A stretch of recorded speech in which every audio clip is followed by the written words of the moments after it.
मेरे प्यारे साथियों, नमस्कार। फ्रेंड्स, अखबारों में आपने पढ़ा होगा कि संसद ने ट्रिब्यूनल्स में सुधार संबंधी विधेयक पारित कर दिया है। हालांकि अखबारों में इसे बहुत ज़्यादा जगह नहीं मिली और मिलती भी कैसे, क्योंकि इस तरह से लोक रुचि का ये विषय तो है नहीं। लेकिन सिविल सर्विस एग्जामिनेशन का एक बहुत ही इम्पॉर्टेंट टॉपिक ये जरूर है।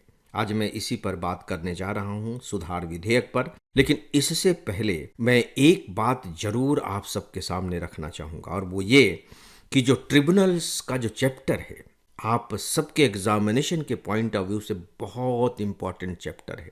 ठीक उसी तरह से जैसे कि न्यायपालिका का चैप्टर इंपॉर्टेंट होता है। ठीक है, हम उसकी बराबरी में तो ट्रिब्यूनल्स को नहीं रख सकते, लेकिन चूंकि संसद ने इस वर्ष सुधार संबंधी विधेयक पारित किया है और जिस सुधार की बात की गई है उसके केंद्र में बहुत महत्वपूर्ण विचार है, इसलिए मुझे ऐसा लगता है कि इसे आपको 2027 के प्री और मेंस दोनों के लिए बहुत इम्पॉर्टेंट टॉपिक मानकर चलना चाहिए। और इसकी शुरुआत इस बात से करनी चाहिए कि आप ट्रिब्यूनल्स पर बहुत अच्छे तरीके से तैयारी करें। और इस तैयारी की शुरुआत इस बात से होनी चाहिए कि हम कहते हैं ट्रिब्यूनल, और दूसरी तरफ हमारे पास है न्यायालय, जुडिशरी। इन दोनों में अंतर क्या है, यहां से शुरुआत होनी चाहिए। और ये जो शुरुआत होनी चाहिए, ये रटने के स्तर पर नहीं, समझने के स्तर पर होनी चाहिए। देखिए, जहां तक ट्रिब्यूनल का सवाल है, हिंदी में इसके आपको अलग अलग नाम अखबारों में पढ़ने को मिलेंगे। कुछ अखबार तो इसे पंचाट कहते हैं। पंचाट पंच से बना हुआ शब्द है, ये हमारे लोक जीवन का पंच से बना हुआ शब्द पंचाट। इंग्लिश में ये ट्रिब्यूनल है ही। कुछ इसे न्यायाधिकरण भी लिखते हैं और कुछ इसे शॉर्ट फॉर्म में अधिकरण भी लिख देते हैं।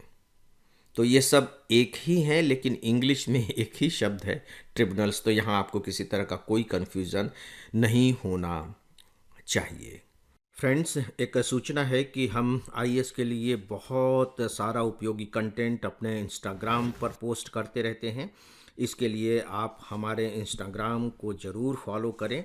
साथ ही हमारा एक टेलीग्राम चैनल भी है, इस पर हमारे आपको सारे कंटेंट के अपडेट देखने को मिलेंगे।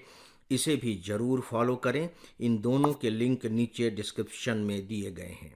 दोस्तों, इन दोनों में मुख्य अंतर क्या है, बस इशारे के तौर पर ज़रूर मैं आप सबको यहाँ बताना चाहूँगा, ताकि आपके दिमाग में किसी तरह का कोई भ्रम न रह जाए। और वो ये है कि देखिए, जब हम कहते हैं न्यायालय, तो न्यायालय की तो बड़ी लंबी परंपरा रही है।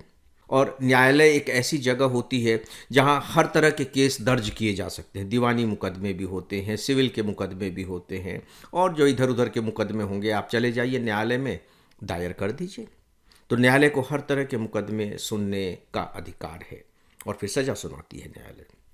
लेकिन जो ट्रिब्यूनल्स हैं, दिखते तो बिल्कुल न्यायालय जैसे हैं और हैं भी, लेकिन ये पूरी तरह से न्यायालय नहीं है। इसीलिए इन्हें कहा जाता है अर्ध न्यायिक निकाय, क्वासी जुडिशियल बॉडी। न्यायिक हैं लेकिन पूरी तरह से न्यायिक नहीं है। तो इनमें किस बात का अधूरापन है?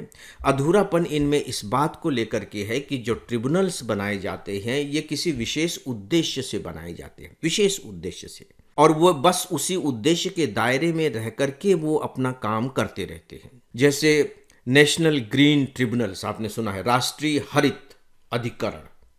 इसका मतलब है कि जो पर्यावरण से मामले होंगे, बस केवल उस न्यायालय द्वारा वे ही मामले सुने जाएंगे, दूसरा कोई भी मामला नहीं सुना जाएगा। कर के ऊपर, टैक्सेस के ऊपर न्यायालय बना दिए गए, तो वह केवल टैक्स के मामले ही सुनेगा। तो ये होते हैं अधिकरण या न्यायाधिकरण। तो दोस्तों, यह थी इन दोनों के मुख्य अंतर की एक छोटी सी झलक। अभी जो सुधार विधेयक लाया गया है, इसका नाम है अधिकरण सुधार विधेयक 2026। देखिए, इसका जो मुख्य उद्देश्य है, मैं आपको बताना चाहूँगा, वो ये है कि हमारे न्यायाधिकरण में जो नियुक्तियां होती हैं, उन नियुक्तियों को कैसे ज़्यादा से ज़्यादा पारदर्शी बनाया जाए, ज़्यादा से ज़्यादा व्यावहारिक बनाया जाए, और सबसे बड़ी बात यह है कि कैसे इन नियुक्तियों को कार्यपालिका के अधिकार क्षेत्र से बाहर किया जाए। अभी इन ट्रिब्यूनल्स में जो अपॉइंटमेंट्स होते हैं, उनका जो अधिकार है ज़्यादातर मामलों में, वह अधिकार एग्जीक्यूटिव्स के पास है, यानी कि गवर्नमेंट के पास है।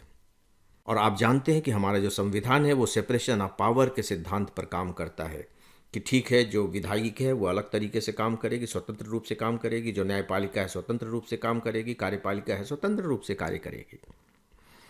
लेकिन अगर कार्यपालिका को आप न्यायपालिका में नियुक्ति का अधिकार दे देते हैं तो सीधी सी बात है कि जो कार्यपालिका है वो न्यायपालिका पर कहीं ना कहीं प्रभाव डालेगी ही, हस्तक्षेप करेगी ही करेगी। अभी तक ये होता था। फिर ये भी देखा गया है कि इन अधिकरणों में जो केसेस जाते हैं, जैसे टैक्सेस के केस जाएंगे तो किसके अगेंस्ट जाएंगे? सरकार के अगेंस्ट जाएंगे। पर्यावरण के केसेस जाएंगे तो किसके अगेंस्ट जाएंगे, किसके खिलाफ जाएंगे? सरकार के खिलाफ जाएंगे। तो ये जो अधिकरण है, ज़्यादातर जो अधिकरण है वो सरकार के खिलाफ ही याचिकाओं की सुनवाई करते हैं। और पता लगता है कि जो अपॉइंटमेंट किए गए हैं वहाँ, जो सुनने वाले लोग हैं, उन्हें सरकार ने अपॉइंट किया है। तो यहाँ आपको विरोधाभास साफ साफ नज़र आ रहा होगा कि सरकार फिर अपने लोगों को, अपने चहेते लोगों को वहाँ बैठाएगी और उन पर अपना प्रभाव डालेगी।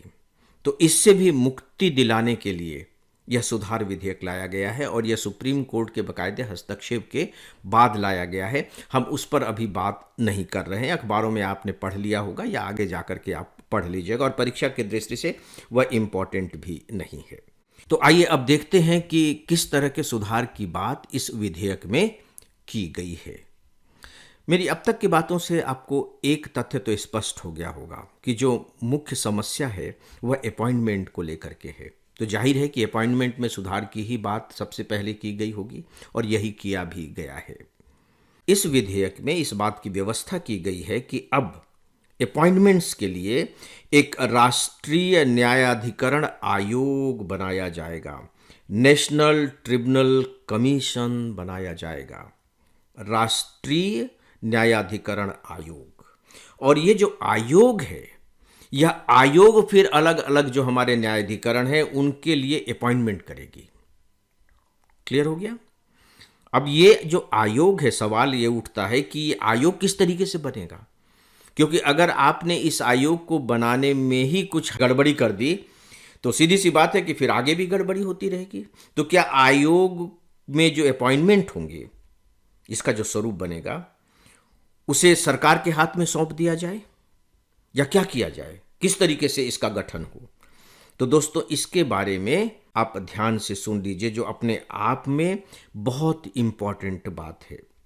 पहली बात तो है कि डेफिनेटली जो न्यायाधिकरण में नियुक्तियां होंगी वो कार्यपालिका के द्वारा ही की जाएंगी, लेकिन सुप्रीम कोर्ट के जो चीफ जस्टिस होंगे उनसे सलाह मशविरा करने के बाद ही अपॉइंटमेंट किया जाएगा। तो ये एक बहुत बड़ा प्रावधान हो गया। दूसरी व्यवस्था ये की गई है कि जो आयोग का अध्यक्ष होगा वह सर्वोच्च न्यायालय का सेवानिवृत्त न्यायाधीश ही होगा या फिर उच्च न्यायालय का मुख्य न्यायाधीश होगा। देखिए, यहाँ ये दो टर्मिनोलॉजी अलग अलग हैं। या तो सुप्रीम कोर्ट का जस्टिस होगा, चीफ जस्टिस नहीं, ध्यान दीजिए, सुप्रीम कोर्ट का जस्टिस।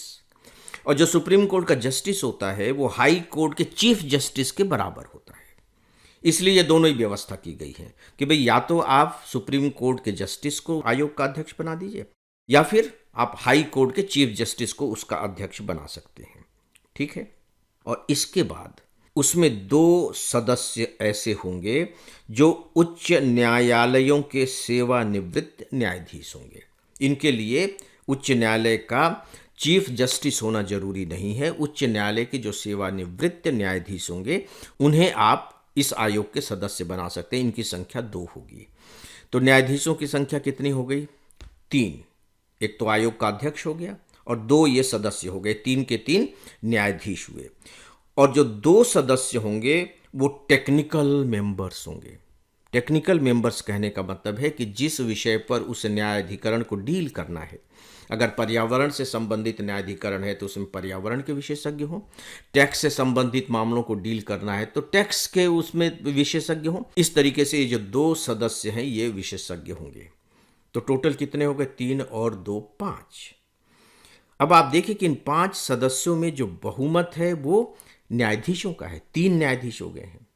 तो इस तरीके से इसे कार्यपालिका के हस्तक्षेप से मुक्त करने की व्यवस्था इसमें की गई है। दोस्तों, अब जो छोटी मोटी बातें हैं उन्हें और जान लीजिए कि ये जो आयोग है, ये जब दूसरे न्यायाधिकरणों में जब नियुक्तियों की बारी आएगी तो बकायदे ये नाम लेगा और केवल एक एक सदस्य के ही नाम की सिफारिश करेगा। ये नहीं कि वो पैनल भेज दे रहा है, 4-5 नाम के पैनल भेज दिया और सरकार को अधिकार दे दिया कि इसमें से अब आप एक को अपॉइंट कीजिए। नहीं, वो एक का ही नाम भेजेगा, सरकार उस पर विचार करेगी, विचार सरकार ही करेगी, या तो उसे एक्सेप्ट कर लेगी या वो उसे रिजेक्ट कर देगी। अगर वो उसे रिजेक्ट करेगी तो उसका बाकायदे सरकार को रीज़न देना पड़ेगा कि वह रिजेक्ट क्यों कर रही है, और रिजेक्ट कर देगी तो फिर से दूसरा नाम भेज देंगे, क्योंकि आयोग जब अपना काम करेगी तो एक बाकायदे एडिशनल प्लान भी बना करके रखेगी कि भाई अगर रिजेक्ट हो गया तो फिर ठीक है, हम ये नाम आगे बढ़ा देंगे। और जो नियुक्तियां होंगी वो टाइम के अंदर होंगी, यानी कि सरकार के लिए ये जरूरी होगी कि इतने ही समय सीमा में वह अपना निर्णय ले, सिफारिश पर विचार करे, अपना निर्णय ले जो भी उससे लेना है। ये नहीं कि अपना रखे हुए फाइल, क्योंकि न्यायाधिकरणों में ये देखा जा रहा है कि अपॉइंटमेंट्स नहीं हो रहे हैं, डिले हो रहे हैं, उनके पास स्टाफ नहीं है, और इसकी वजह से जो है ना न्यायाधिकरण अपना काम नहीं कर पा रहे हैं। जिन उद्देश्यों से उनका गठन किया गया था वो अपने उद्देश्यों को पूरा करने में एकदम असफल है।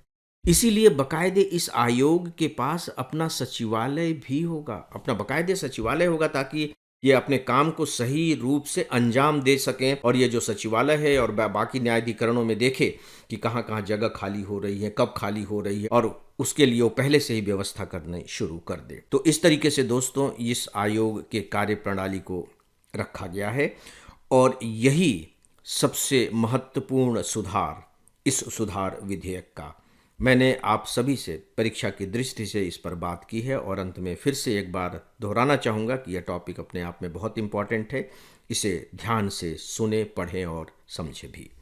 फ्रेंड्स, इस विषय पर बस इतना ही, और इसी के साथ ही आज के इस डेली ऑडियो लेक्चर को यहीं समाप्त करता हूँ। नमस्कार।